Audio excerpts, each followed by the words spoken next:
Hi everyone, let's revise in situ conservation today. In situ conservation is the on-site conservation where the species are need to be protected in their natural habitat only. मतलब अगर मुझे tiger को protect करना है तो मैं उसको उसके नेचुरल हैबिटेट फॉरेस्ट में ही प्रोटेक्ट करूंगी. That is in Situ conservation. यहाँ पे हमारे पास दो लिमिटेशंस आती है.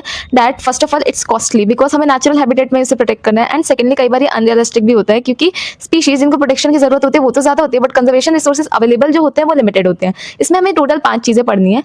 First of all biodiversity hotspot, biosphere reserve, sacred grooves, national parks and wildlife centuries. Biodiversity hotspot में वी हैव टोटल 34 हॉटस्पॉट, जिसमें से 3 इंडिया में है. वो कौन से हैं? Western Ghats and Sri Lanka, Indo Burma and Himalaya.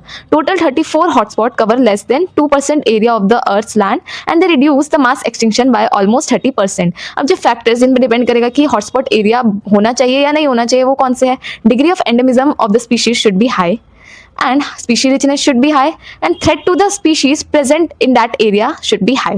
Next हमारे पास होता है biosphere reserves. According to the new NCERT जिसे हमें फॉलो भी करना है, there are 14 biosphere reserves present in India.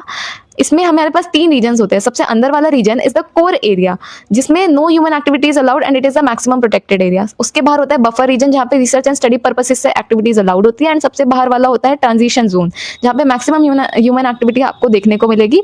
For example agriculture, forestry, little human settlement also, तो ये सब अलाउड होता है उधर. नेक्स्ट हमारे पास आएगा national parks and wildlife sanctuaries. According to the NCERT we have 90 national parks and 448 wildlife sanctuaries. National parks में we have to protect the entire ecosystem including flora, fauna and landscape, and no human activities allowed in national parks.